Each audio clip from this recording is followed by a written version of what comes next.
Dan itu adalah kalau kita lihat sumbernya sejarah perjalanan dakwah, itu adalah dakwahnya para ulama yang dari Gujarat. Kalau kita sambung cerita dari mana ulama dari Gujarat ini, sebagian dari mereka ada yang datang dari Mesir, sebagian mereka datang dari Hadramut.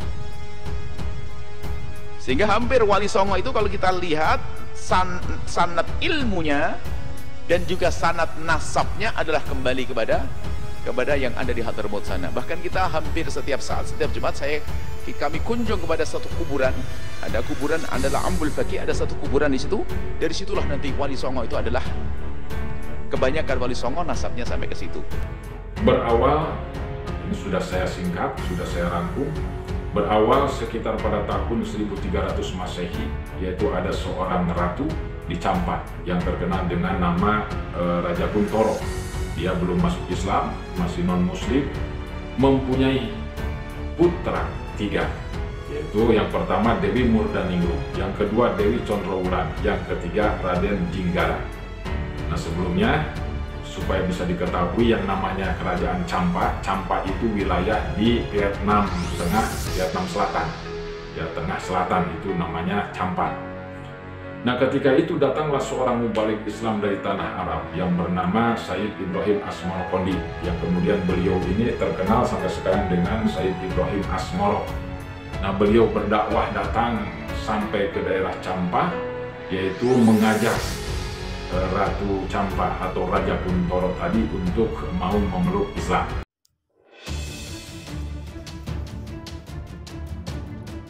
PA212 mengkritik habis-habisan Ngabalin yang sebut Wali Songo dari Cina kurang baca sejarah dia. Sekretaris Majelis Syuro Persaudaraan Alumni 212 Slamet Ma'arif berikan komentar soal pernyataan dari tenaga ahli utama kantor staf presiden Ali Mohtar Ngabalin yang sebut Wali Songo berasal dari Cina. Slamet menilai pengetahuan Ngabalin soal sejarah masih minim. Ia juga menduga pernyataan yang disampaikan Ngabalin soal Wali Songo bangsa Cina tersebut jauh dari kebenaran. Kurang baca sejarah dia atau kebanyakan makan micin jadi ngelantur, kata Slamet Senin 30 Januari. Slamet menuding pernyataan itu disampaikan Ngabalin sebagai upaya untuk menyenangkan kelompok oligarki yang selama ini menjadi junjungannya. Sehingga tidak heran jika selama ini Ngabalin terkesan selalu membela soal Cina. Ya, pastinya demi menyenangkan junjungannya si oligarki lah, pungkasnya. Terkait hal itu, Slamet kemudian memberikan julukan khusus kepada Ngabalin sebagai wali asing. Kita kasih gelar Ngabalin wali asing, ujarnya. Sebelumnya, nama Ali Mohtar Ngabalin kembali menjadi pembicaraan di media sosial usai video viral. Dari potongan video yang beredar, Ngabalin menyebut bahwa Wali Songo yang menyebarkan agama Islam di tanah Jawa berasal dari Cina. Republik kita punya, nenek moyang kita yang bikin. Sejarah Wali Songo yang dipuja-puji orang Islam itu bangsa Cina. Sunan Ampel, Sunan Bonang, Cheng Ho tidak perlu ragu, ini bukan penghinaan. My father is China. My mother is China, kata Ali Ngabalin dalam video yang beredar. Ampel mempunyai nama Cina Bong Sui Ho. Sunan Ampel adalah cucu dari Haji Bang Tok Keng, seorang Tionghoa asal suku Hui yang beragama Islam mazhab Hanafi.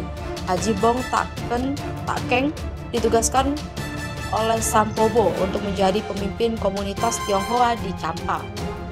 Disertasi dan ditulis oleh Dr. Tan Ta Sen dari Universitas Indonesia, diterbitkan menjadi buku berjudul Cheng Ho oleh penerbit Kompas, mendedahkan ekspedisi Laksamana Cheng Ho pada abad ke-15 ke Nusantara membawa misi budaya, dagang, dan agama. Laksamana Cheng Ho beragama Islam, oleh karena itu ekspedisi tersebut juga membawa misi penyebaran Islam. Dr. Tan Ta Sen adalah Presiden Internasional Cheng He Society dan juga Direktur Cheng Ho Cultural Museum, Malaka. Disertasi doktoralnya dibimbing oleh Profesor Abdullah Dahana yang dikenal sebagai sinolog atau ahli sejarah Cina terkemuka di Indonesia.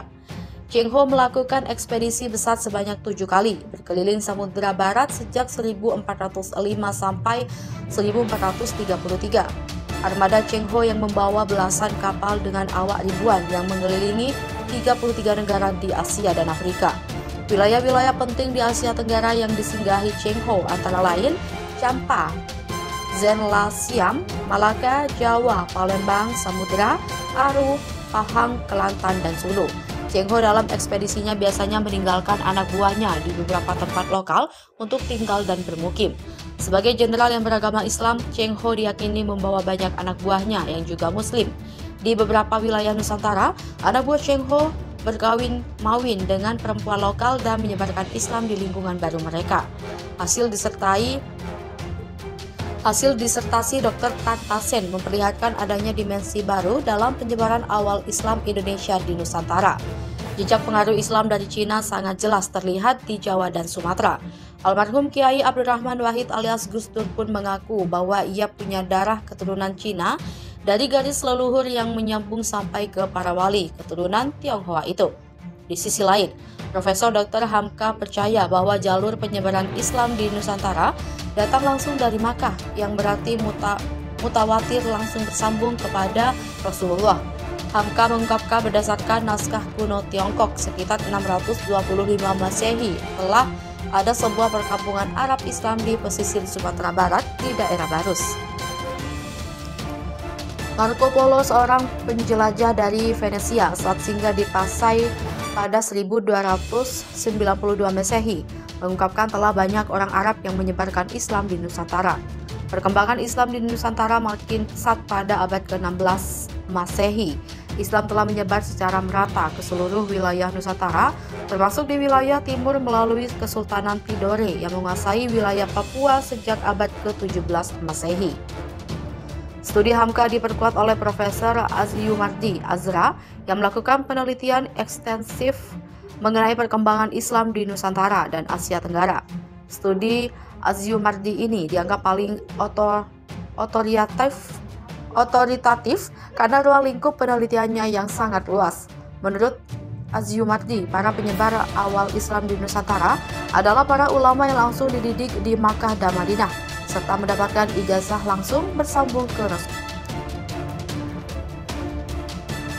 Ngabalin dan Wali Songo sangat dari Tiongkok. Video lama itu beredar lagi menjadi viral dan mendapat respons ramai dari netizen. Ali Mohtar Ngabalin, tenaga ahli kantor staf presiden, sudah agak lama tidak membuat kontroversi. Rupanya banyak yang kangen sehingga warganet mengunggah lagi video Ngabalin yang menyebut Wali Songo berasal dari Cina. Video tersebut diambil pada 2020 dan pada waktu itu sudah memantik perdebatan ramai di kalangan netizen. Ngabalin memberikan pernyataan itu pada 9 Maret 2020 ketika diundang menjadi salah satu narasumber di Sekolah Tinggi Agama Buddha Samantabhadra NSI di Jakarta Selatan. Rupanya banyak yang kangen kepada Ngabalin sehingga video itu diunggah ulang di Twitter dan Instagram sampai menimbulkan perdebatan ramai. Mungkin video ini di-repost dalam rangka menyambut Imlek tahun ini. Ngabalin dalam potongan video yang beredar tersebut mengatakan Wali Songo yang diyakini sebagai penyebar Islam di Nusantara itu berasal dari Cina. Netizen cepat merespons, ada yang mengatakan Ngabalin salah persepsi dan tidak bisa membedakan antara Wali Songo dengan 9 negara. Dua-duanya sama-sama berjumlah 9. Bedanya, Wali Songo menyebarkan Islam di Nusantara, sedangkan 9 naga menyebarkan investasi di ibu kota Nusantara. Pembicaraan Ngabalin hanya dipotong pendek sehingga tidak jelas konteksnya. Mungkin Ngabalin ingin mengatakan bahwa etnis Cina di Indonesia mempunyai peran yang penting dalam penyebaran Islam di Indonesia. Salah satu buktinya adalah Wali Songo yang mempunyai garis keturunan dari Cina. Debat mengenai asal-usul penyebaran Islam di Indonesia sudah berlangsung lama. Ada yang berpendapat bahwa penyebar Islam pertama adalah para pedagang Gujarat, India. Salah satu di antara Wali Songo ialah Maulana Malik Ibrahim atau Sunan Gresik. Maulana Malik Ibrahim adalah guru bagi para wali lainnya yang dianggap sebagai ulama pionir yang menyebarkan Islam di Jawa. Asal-usul Sunan Gresik masih diperdebatkan. Berbagai sumber menyatakan ia dilahirkan di Samarkand, Uzbekistan, Asia Tengah pada awal abad ke-14. Pertama lain mengatakan bahwa sang wali berasal dari Arab, kemudian hijrah ke Gujarat, India lalu berkelana ke Malaka, hingga sampai di Pulau Jawa. Terdapat penelitian sejarah yang mengatakan bahwa di antara para wali itu ada yang keturunan Cina. Salah satu yang paling terkenal ialah Sunan Ampel di Surabaya yang dikenal sebagai Raden Rahmat. Garis keturunan Cina pada Raden Rahmat menurun dari ibunya yang merupakan bangsawan kerajaan